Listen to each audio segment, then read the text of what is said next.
Olá, seja muito bem-vindo a mais um podcast aqui na Pod Silvas e o tema de hoje vai ser sobre traço. Eu tô com o meu convidado que você já conhece aqui na Silvas, né?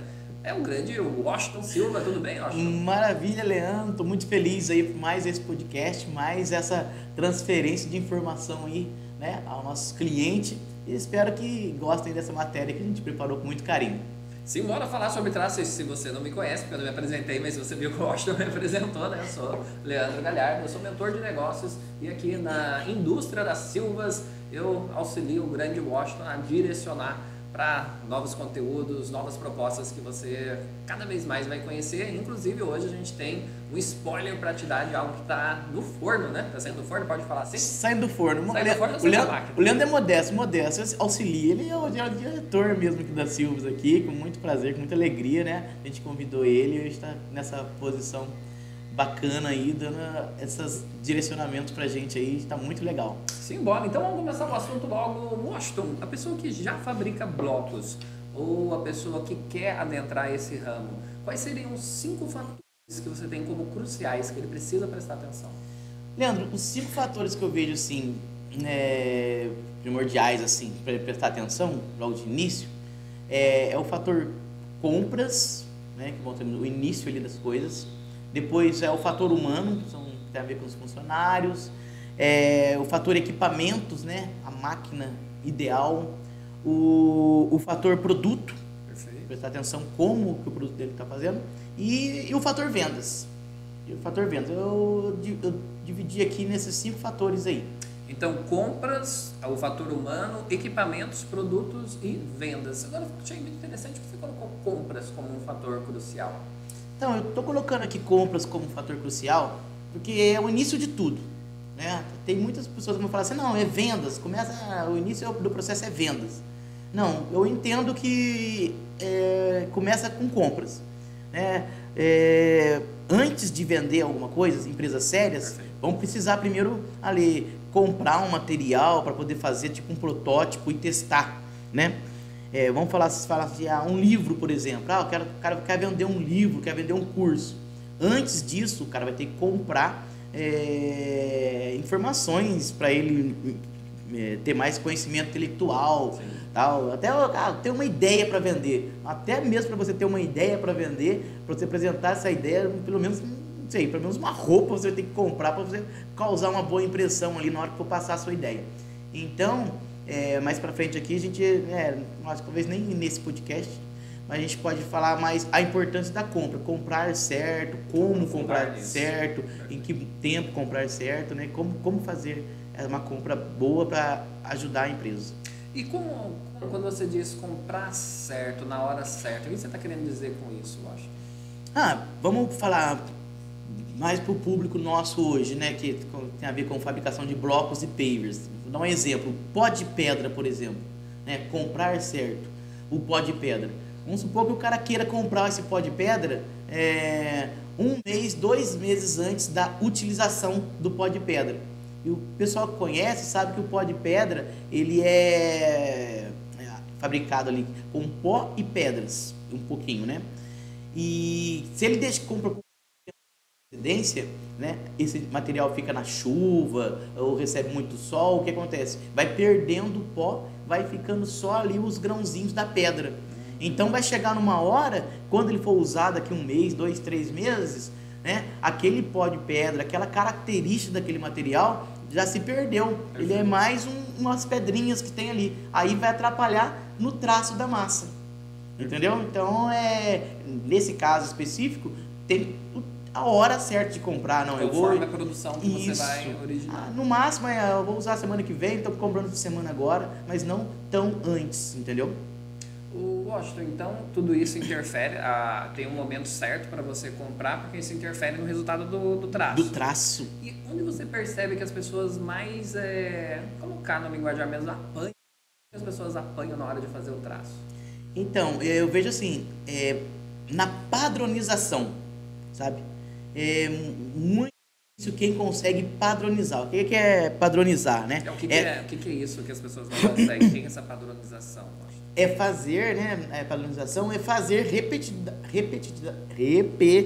repetidamente. Repete, por favor. Fazer repetidas vezes. Repetidas vezes, o mesmo traço, na mesma proporção, na mesma umidade, e poucos que conseguem isso. E por que alguns conseguem? O que eles fazem? Como que faz para conseguir essa padronização? Então, Elemento preciso. Então, muitos, né, para conseguir essa padronização, acho que uma das coisas principais é falar sobre o volume, sabe?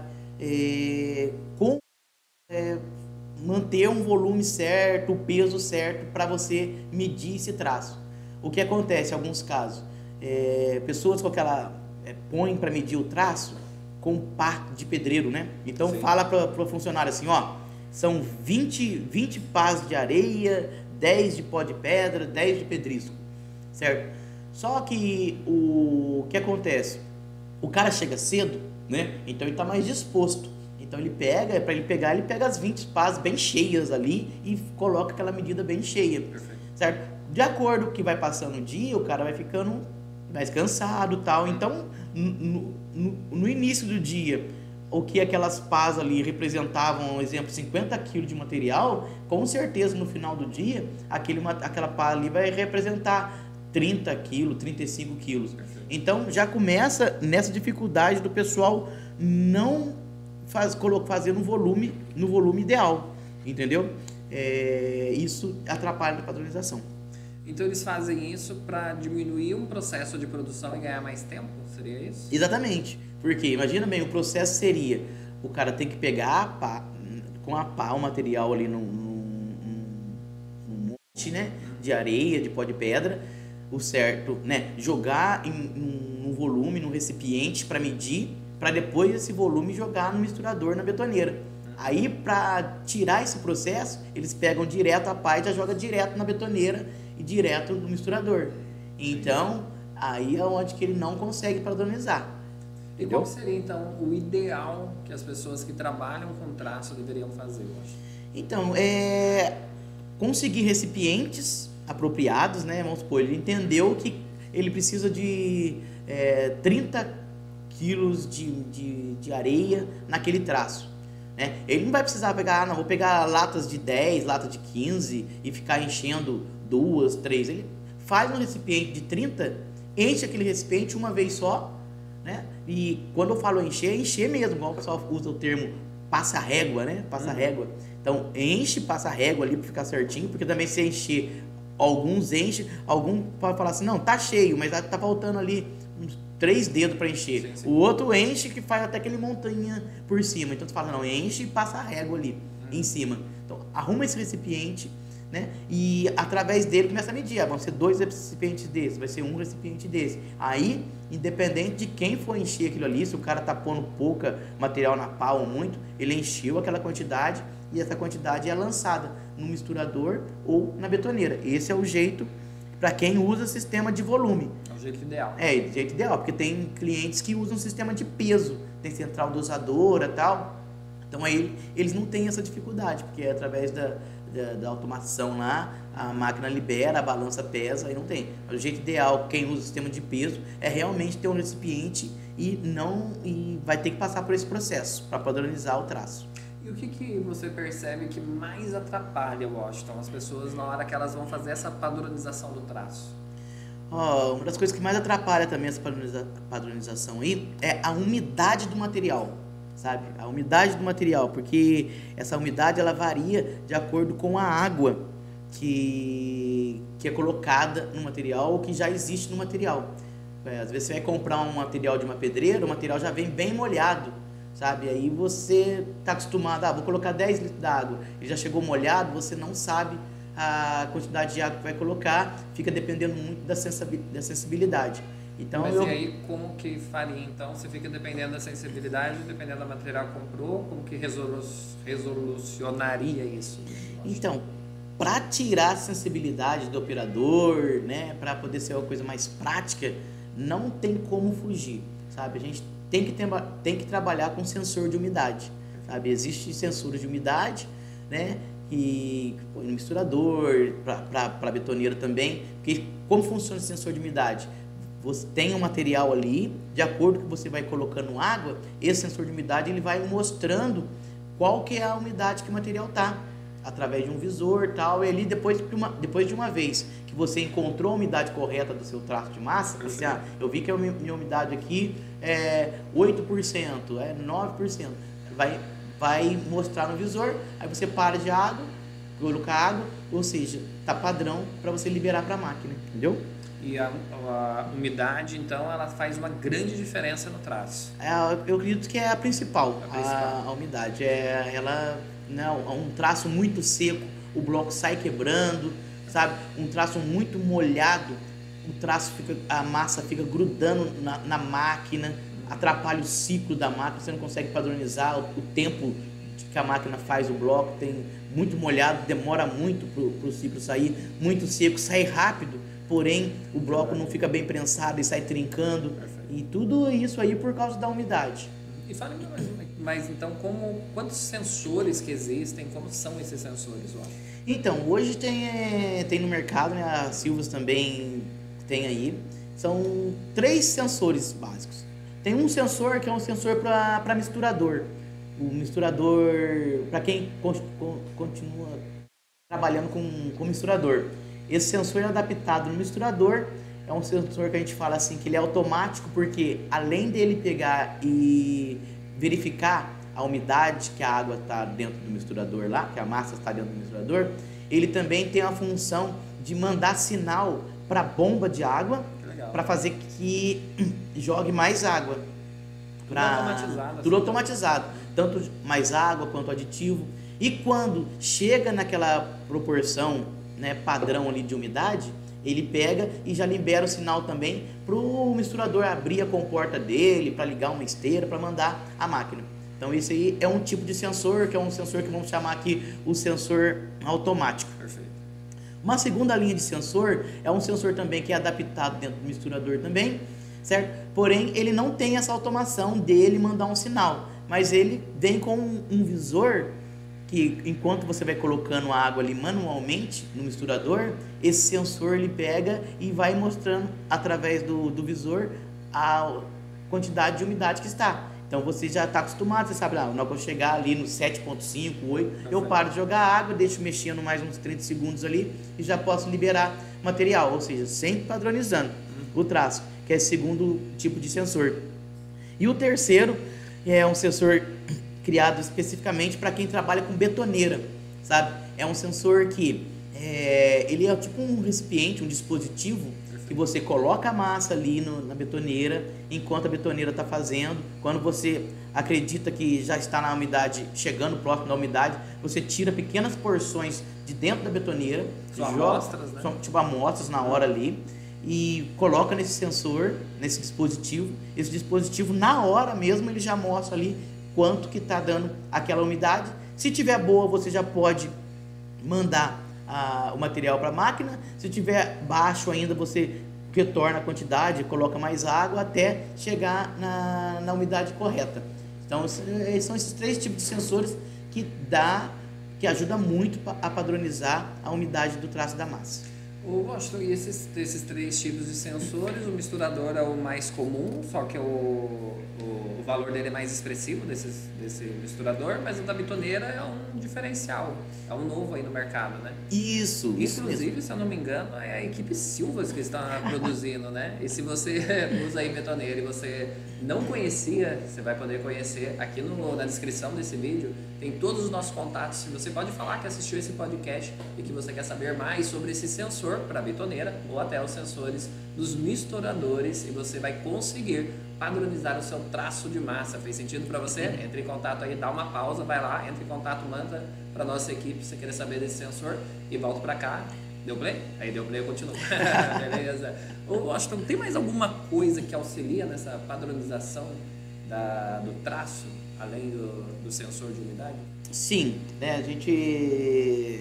São coisas mais técnicas agora, que é verificar a granulometria do material, né, que vem da pedreira, porque mesmo vindo da pedreira, cada hora os grãos podem vir de um jeito, pode vir mais grosso, pode vir mais fino, né? Existem a ordem certa de jogar o material na betoneira ou no misturador, não é, eu vou joga pedra primeiro, joga areia, joga o cimento primeiro, joga água, depois joga o cimento. Existe uma ordem certa para colocar esse material. Como jogar essa água? O cara pega um balde, joga, precisa de 20 litros, pega 20 litros d'água, já joga 20 litros direto. Não, existe uma maneira de jogar essa água no misturador ou na betoneira. Até o sentido de giro da betoneira é importante para quem trabalha com betoneira, né? Quem trabalha com misturador, a própria azapaz do misturador lá já tem um sentido. Apesar que eu já vi gente trabalhando com misturador tocando ao contrário também, sabe? Mas tem um sentido de giro do misturador, das azapaz do misturador, tem um sentido de giro da betoneira também. Então são detalhes mais técnicos, né, que são importantes para conseguir manter o padrão do traço de massa, assim.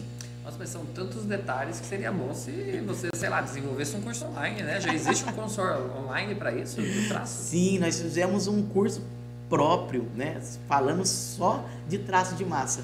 E o interessante desse curso que a gente já tinha feito um para os clientes das máquinas Silvas. Perfeito. Mas aí agora a gente fez um outro mais específico ainda, mais falando do traço de massa, que serve para cliente que possui qualquer tipo de máquina. Perfeito. Que fabrica bloco e pavers. Então, dentro desse traço, a gente fala com detalhes, né, sobre como padronizar, como apartar da umidade, mostra ali os diferentes tipos de sensores. Aí tem também depois como fazer a secagem do material, sabe? A referência ali entre o traço e a máquina, como fazer os dois se entenderem. Perfeito. Entendeu? Esse estudo de granulometria. Então tá bem legal esse traço mesmo, para o pessoal parar de apanhar do traço, né? Perfeito. Pare de apanhar. Não precisa entrar na Maria da Penha, pare de apanhar e vai procurar o nosso curso, que você também já sabe. Isso, é só você pegar e entrar em contato aqui, que você pode adquirir. Possivelmente já está aqui o link direto para você adquirir esse curso. Olha lá, minha caneta voou ali. Adquirir, ela ficou tão emocionada que ela já foi correndo para adquirir o curso. Mas não, Washington, o traço por si só, ok, fiz lá o curso, aprendi, fiz o traço, melhorei muito, mas existe alguma interferência em relação à máquina? A máquina também faz diferença no traço? Ou o traço por si só basta? Não, o traço e a máquina, pense bem assim, tem uma diferença grande entre o traço e a máquina. Pense assim, como se a máquina fosse um ser humano, né? E o traço é um alimento para ela. Então tem traço sim que não vai fazer bem para a máquina, como tem alimento que não faz bem para o ser humano. Legal. Você entendeu? Um ser humano mais forte, né? Como se fosse uma máquina mais forte. Pode falar sobre mim, pode falar, fica à vontade. Um ser humano mais forte, no caso, ele consegue comer uma comida mais forte, mais grotesca, podemos dizer assim, certo? Porém, mesmo ele sendo mais forte, se ele ficar com esse alimento aí por muito tempo, né? Ruim, não apropriado, vai acontecer que ele vai se adoentar, né? Então, trazendo isso para a máquina é a mesma coisa. A máquina pode até ser mais forte, ela pode até aguentar um traço não correto, porém, com o tempo vai começar a estragar a máquina. Aí depois o pessoal não entende por que máquinas se desgastam tão mais rápido que outras, entendeu? Então, existe sim. E dá muito claro para a gente perceber isso, né? Vendo quando você faz um traço de massa e a máquina realmente casa com a máquina ali, a máquina faz uma boa prensagem, você vê que a máquina não força muito, não faz tanto barulho. Perfeito. E ao contrário também, quando o traço está muito fino, você sente que a máquina parece que não fez força nenhuma, ou seja, seu produto não recebeu a pressão perfeita. Então tem sim, a própria máquina, podemos dizer, ela é o árbitro, né? Ela julga se o traço está bom. Então quer dizer que para cada máquina o traço pode ser diferente.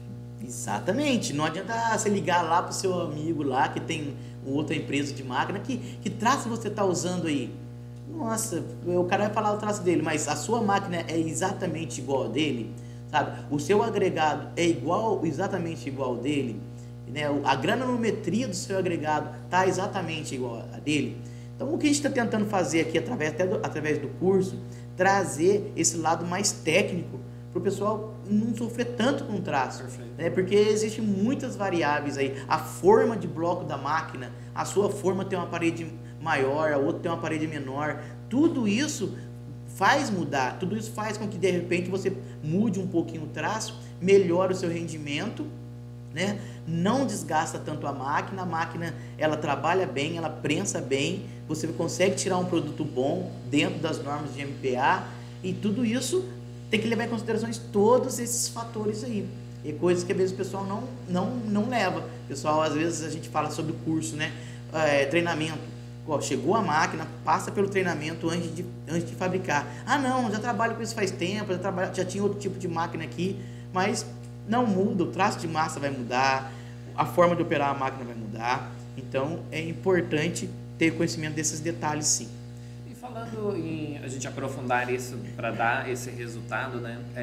Análise de laboratório, como que funciona para essas fábricas que fazem blocos e pavers? Como que funciona essa análise de laboratório dos blocos? Então, vamos voltando lá a falar sobre agregado, né? O pó de pedra, a areia, né?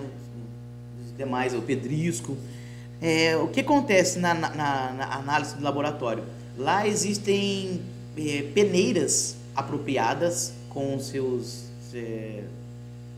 medidas, né? E um sistema onde você coloca essas peneiras e põe esse material para poder medir a granulometria do material, né?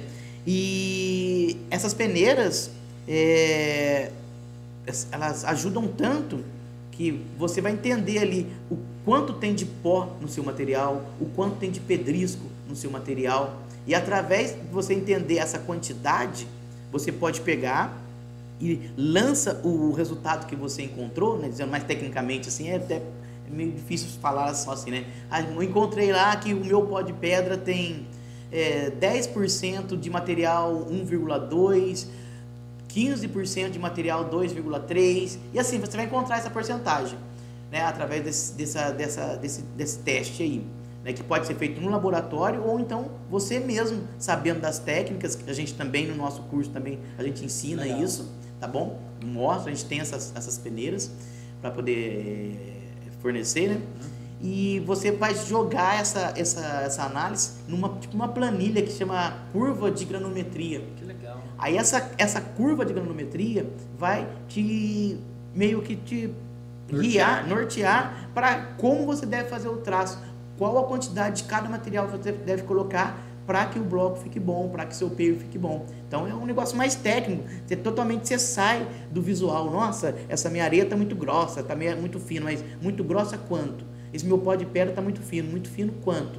Quando você faz o teste de granulometria com esses equipamentos, com a peneira, com um suporte vibratório aí, você consegue jogar numa planilha, que também temos essa planilha de curva granulometria, onde você encontra o material ideal. Entendeu? Então, se eu quero aprofundar para sair só do visual, eu posso adquirir essas peneiras nas Silvas? Pode também, a gente também tem.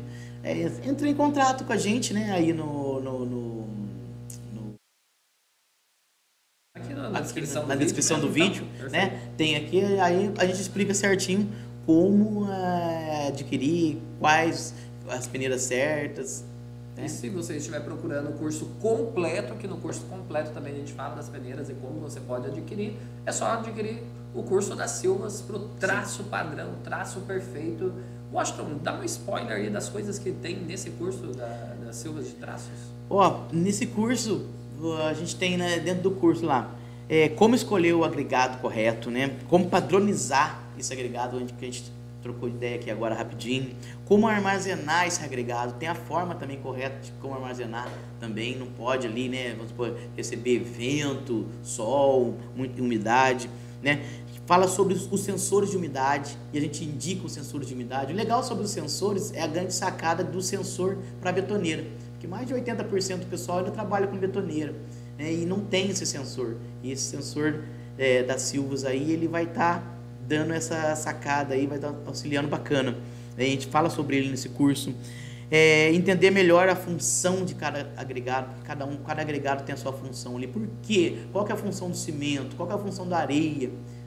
Do pó de pedra no bloco? Por que eu tenho que colocar pedrisco ou não? Sabe? A relação do traço com a máquina. Como entender se a máquina está aceitando bem esse traço ou não, né?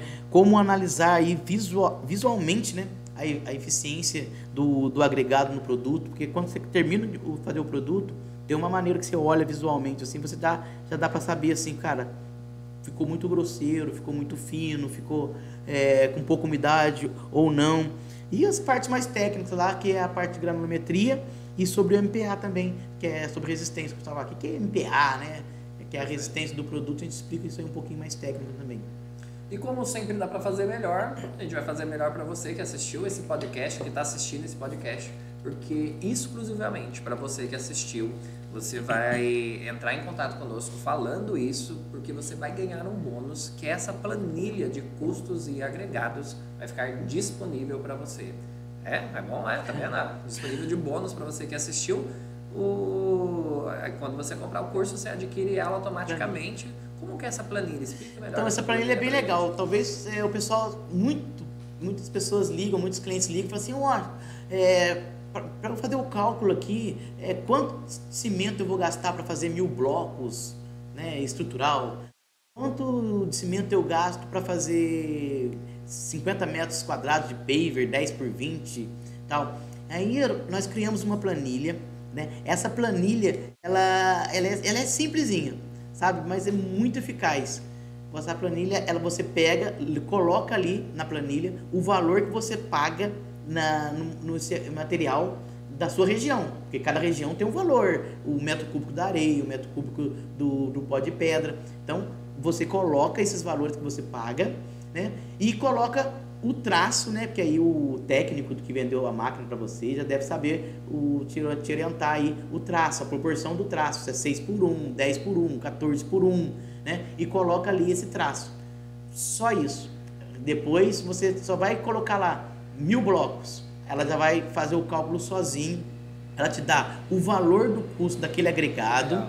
Ela te dá o peso de cada agregado. Você vai colocar assim, então cada agregado você vai colocar. Ela dá por peso para quem trabalha com central dosadoras, e ela dá por volume para quem trabalha com lata também, né, com recipientes. Então ela fala assim, então são tantas latas de material, ou são tantos quilos do material. Então ali você consegue ter a noção de custo, de volume e acho que assim. Perfeito. Bem, então para você que estava querendo saber mais sobre traços, aí falamos bastante coisa, né? Para a pessoa já evoluir, já te mostramos as opções que você pode adquirir, tanto para um padrão melhor do seu traço, a importância dos sensores de umidade, um curso já disponível pelo Grande Washington aqui através das Silvas, para você saber todos esses detalhes e ainda leva essa planilha para calcular tudo isso. Fez sentido para você e fez sentido para aquelas pessoas que você sabe que estão aí empreendendo nesse ramo? Então, além de curtir, que eu sei que você já curtiu na hora que você estava assistindo, né? Mas compartilhe esse vídeo também com pessoas que querem empreender, empreendem e querem melhorar o resultado dos seus blocos. Grande Washington, muito obrigado pela sua participação. Maravilha, Leandro. Então, e você aí, não se curtiu, né? Realmente, não esquece de nos seguir nas redes sociais, tá joia? Para você sempre estar acompanhando as novidades da Silvas, que a gente está aí para desenvolver soluções e apoiar aí o empreendedor aí, principalmente na área de fabricação de blocos e pavers. Maravilha? Tamo junto aí. Abraço. Até o próximo Pod Silvas. Até!